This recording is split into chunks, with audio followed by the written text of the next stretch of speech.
We have the fourth line day. We have gate 7 in the fourth line, and it is called the Abdicator. So the dictionary had this to say about defining the word abdicate. Several words may be confused with abdicate through either a similarity of sound or of meaning. Among these are abrogate and resign, words which have multiple meanings that are quite distinct from one another and yet also have a degree of overlap. The word abdicate, it's most often used to describe a head of state or a member of a royal family voluntarily renouncing a position. It may also refer to the act of failing to fulfill a duty or a responsibility. It shares this second meaning with abrogate. Abrogate is most commonly used to mean to annul or to do away with. And resign is often used with the meaning of to give up one's office or position. Despite the similarities among these words, they tend to be used in fairly specific settings. You wouldn't typically go and tell your employer that you are abdicating your position in order to look for another job. You'd say you were resigning.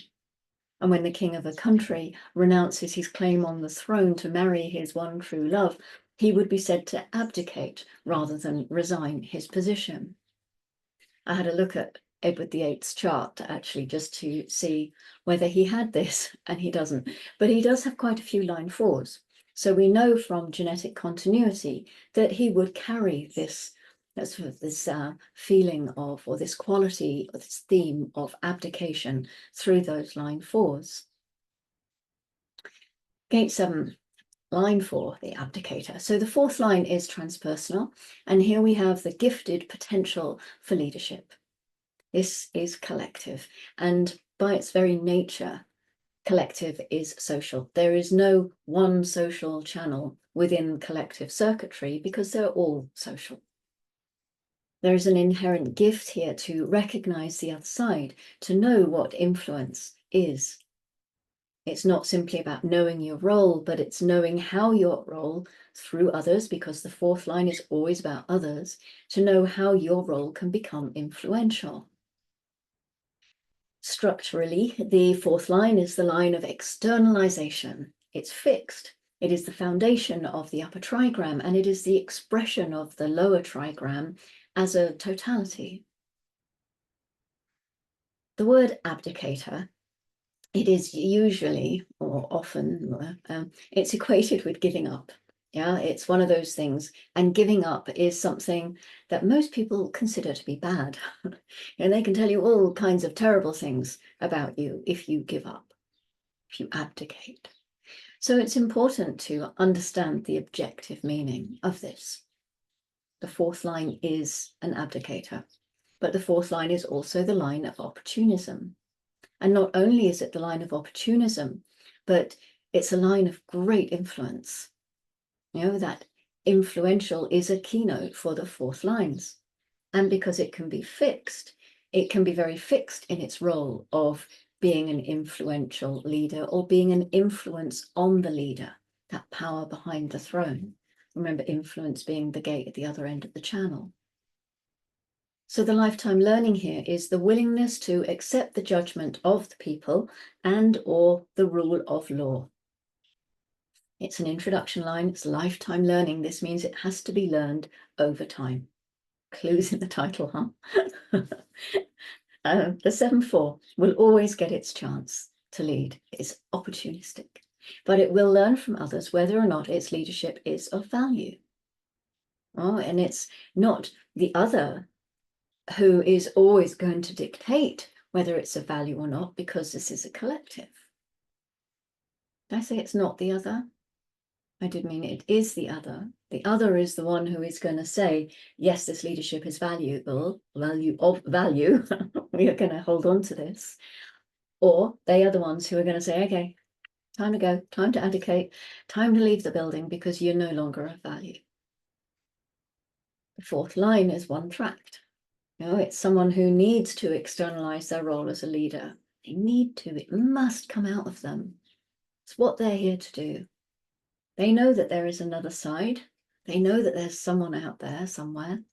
And they know that they have to deal with that other side, because everybody in the seventh gate knows that logic requires energy, and the fourth line is going to have to compromise to find its energy. Think about the fourth line through the 10, line 4, because this is the great roll gate of the behavior. It's where we get our profile names from. But it tells you so much about the fourth line. It's called opportunism. This is always a line of opportunism, whatever gate it is in. If you have a lover, you don't leave your lover until you've got another lover waiting in the wings. If you have a job, you don't leave it until you've got another job lined up and waiting. You don't do anything until you have something ready. You always have backup when you've got line 4s. Backup is so important. This is the nature of the 10, line 4. This is what opportunism is all about. So it's important that the abdicator needs to realize when the opportunity is there, that they can externalize their role, but the opportunity comes and goes. So timing is really important. They won't always be able to externalize their role. In the exaltation, it says the grace and wisdom to step down for the benefit of the whole, the capacity of the self to accept the judgment of others. Blackbird, hold on a second. The judgment of others, in my case, is the judgment of hungry blackbirds. There you go. So everything about collective logical circuitry demands that there will be collective backing for that role. You know, it can't work otherwise. It's not possible. Even if you've got the most vicious dictator, they didn't get there alone. You can have the deepest, darkest leadership, and yet that person is going to be surrounded by others who, for whatever reason, are backing that leadership. This is the real gift of leadership. You know, it's not to be a dictator, but it is to have a natural capacity to lead. You know, even while accepting that your leadership in any given situation may not be of value.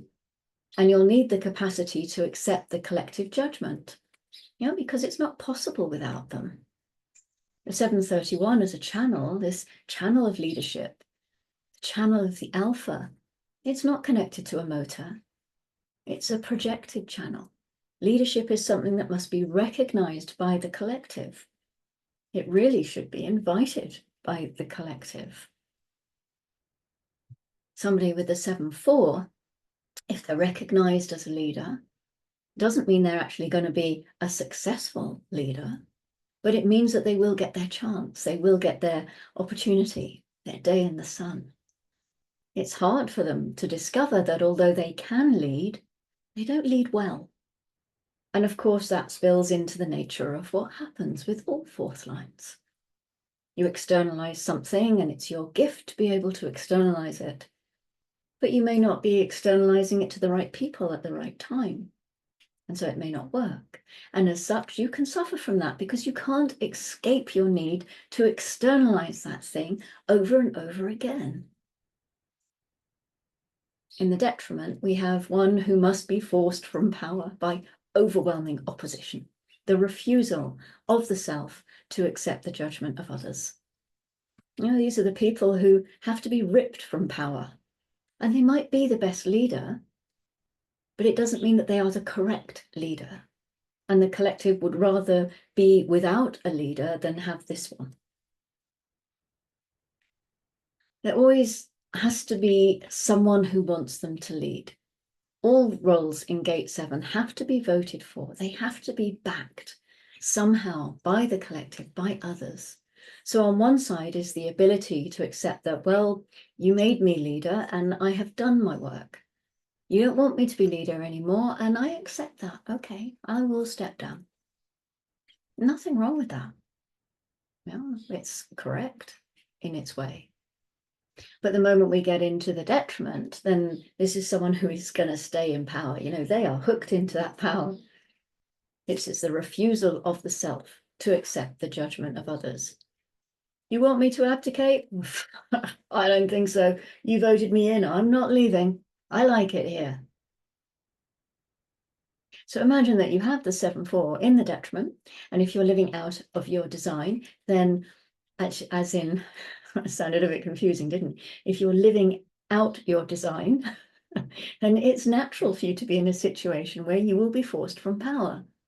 It's natural. All it's saying is that your life is going to change and that you will have to do something else. But the reality is that you will have that leadership, you will have that opportunity, but then it will be taken away from you. You might have responsibility, but it won't last. And it's really important to be aware of the mechanics of your nature, because you can imagine the pain that could arise from some of these positions if you don't actually know that this is how it is supposed to be. And this is why this keeps happening. I keep on getting jobs of, really good positions, and then I'm kicked out of them, or for whatever the way it's playing out, whatever the story happens to be. Once you see, oh, I've got a 7-4 in the detriment, that'll be why. And then if you can come into it, knowing your design, knowing your type, your strategy, knowing that you're going into these things correctly, and it might not take the pain out of the fact that you keep getting elbowed out of whatever it is you're doing, but it brings an understanding into it. And if you're doing it from that place of correctness, then there can actually be some comfort in that. The 13-4 is the grounding here, and it's called fatigue. Fourth lines can be very self-destructive. Think of the 30th hexagram in the line 4, it's called burnout, because the nature of being fixed and the energy that it takes to be fixed can be exhausting. The point of exhaustion eventually brings you to a point where you just can't fight anymore. Our leaders frequently seem to burn out. You look at a photo of someone before they come into power, and then look at the photo of them afterwards. Look at me before I started feeding the blackbirds, and look at me now. Yes, I can hear you. I'm busy.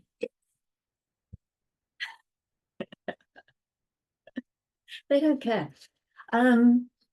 Yes, photos, before and after photos. I remember looking at one, maybe I shouldn't say who it is, actually. Might not go down very well.